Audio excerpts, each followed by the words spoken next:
This happened when I was 13 years old, and it's part of the reason I am still scared of the dark.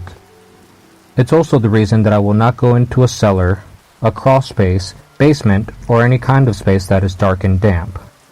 Before I get to my experiences, some back history is in order. Our mom remarried a man. Let's call him Dave. And they decided to move my brother and I to a different state away from all of the family, because before they got married, Dave attacked our father with a knife and our father shot him. The gun had buckshots in it, so it was more of a scattergun than regular bullets, thank God. Anyways, they found this 2-story house in Virginia close to a state park. They told us they got an amazing deal on it because it was situated in the woods away from everything and everybody. At the time, my brother Eric and I hadn't seen it yet because we were living with our grandmother and going to school until they could get everything moved in and lined up enough for us to switch schools. Now, I didn't want to go because I didn't like the man our mother had married. But being a kid, she wasn't about to listen to me.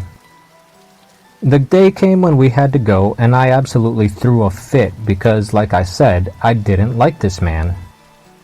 We travel 3 hours to our new home, and when we get there, my brother and I finally see this so-called amazing house.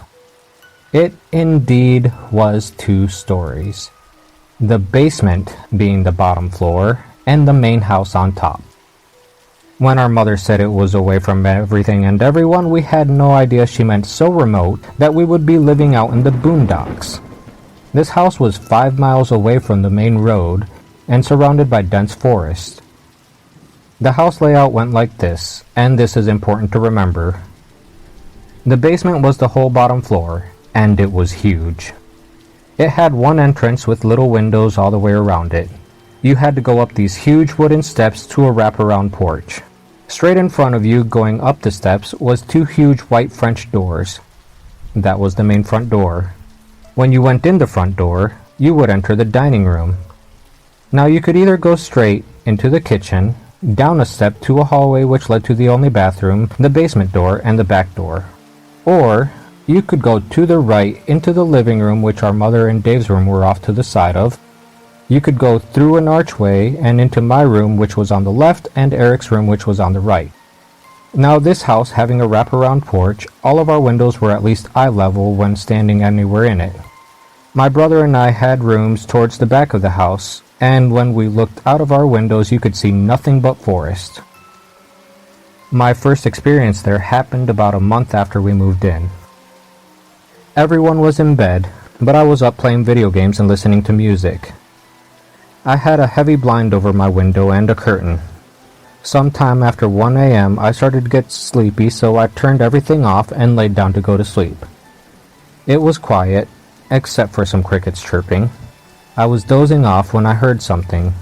I opened my eyes, thinking maybe I had dreamed it. Then I heard it again. Thud, thud, thud.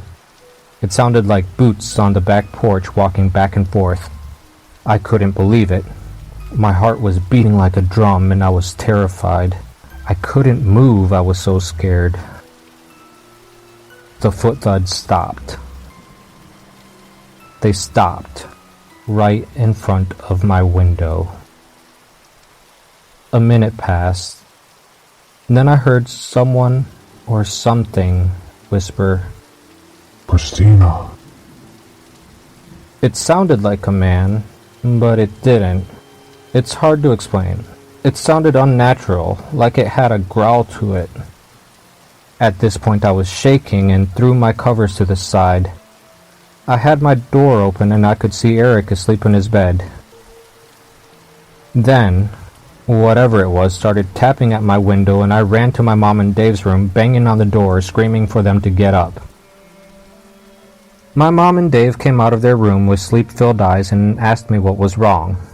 I still have no idea what I said, but it was something to the effect of, "Somebody's trying to get into my window." Dave grabbed his flashlight and went out the back door. I stayed with my mom. He was gone for a while. When he came back, he said there wasn't anyone or anything that he could see outside and didn't see any prints anywhere. I was beyond freaked out, and sleep did not come that night. The next thing that happened didn't happen to me, but to my brother. He was 7 at the time, and my mom was big on him sleeping all alone in his room at night. I would always leave my door open for him to make him feel a little better. One night we all went to bed as usual. He said he was laying in bed, nearly asleep, when he heard something at his window. Now this was around August and it was hot. The house had no air conditioning, so his window had a screen over it, and he would raise it slightly to let some airflow in. Anyways, he heard something at his window and he raised up to see what it was, thinking that it may have been an animal. When he looks, he sees a man's face, but with yellow, glowing eyes. He screams bloody murder and runs from the room, again banging on our mom and Dave's room. Dave grabs his light and again goes in search for whatever or whoever was at his window. He comes back like last time with nothing. After that night, my brother refuses to sleep in that room and he starts sleeping with me. A month or two goes by, and one day Eric and I come home to an empty house. Our mom and Dave had to go to some place and they would be back a lot later than they thought. I used my key and let us in. My brother goes to the living room and plants himself in front of the TV. I take myself to my room and notice that mom hadn't gotten the laundry done. So, I get the idea of doing it myself to help her out. I get my brother's laundry and head to the basement. Now when you open the basement door, you had to switch on a light to go down these wooden steps with no rails. I opened the door and switched on the light, but nothing happened. Great, I think to myself. I can see a little because of the sunlight coming in through the windows. I make my way down the steps carefully and switch on the light at the bottom of the stairs.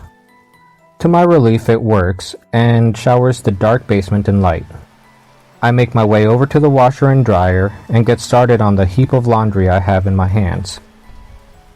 I'm working, not paying attention, when this smell hits me. It smells like rotting meat and smoke. It turned my stomach. I start looking for the source of the smell, and when I look in the far back corner I see something.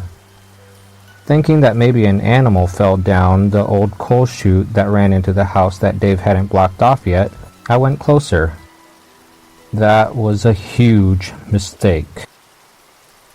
I saw a child, no more than 3, burned from head to toe, reaching out its arms. I was so shocked I fell backwards. This child started to crawl towards me and grabbed my pant leg. I kicked and screamed and closed my eyes, thinking, this is it. This is how I'm going to die. Then my brother called out from the stairs, "Hey, Chris, you okay?" I opened my eyes and there was nothing there except for a small handprint on the bottom of my jeans. I didn't think twice. I got up and ran up the stairs, dragging my brother with me. I slammed the door and locked it. When our mom and Dave got home, I told them what had happened, but they didn't believe me. They thought that my brother and I were making things up and acting out because of how we protested moving there in the first place. I couldn't believe it. Our own mother didn't believe us. I was shocked and upset. After that, I refused to go in that basement or to let Eric go down there. Then one day, we came home from school and our mom told us she had had something happen to her. She was cleaning as usual and heard a child laugh. She thought it was us and got upset because she thought that we had skipped school. She came out of her bedroom into the kitchen to see a little girl in a blue dress standing there holding a teddy bear. She was shocked, she said. Then the little girl raised her arm, pointed her finger and said, "He's coming for you," and disappeared. She was so scared she ran from the house to the barn and stayed there until Dave got home. She apologized to us, saying she was sorry for not believing us to begin with. Not long after that, Mom and Dave divorced and we left that house for good. Dave tried many times to sell the place, but couldn't because of its history.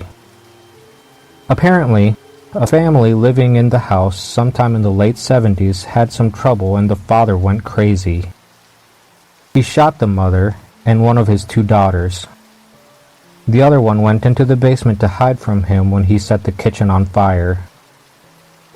The little girl tried to get out of the basement, but the doors were locked, and before she could break a window, the smoke got to her and she passed out. She died in the fire. The father, after setting the fire, turned the gun on himself and ended his life. Dave lived in that house until he died a few years later and passed the house down to his son.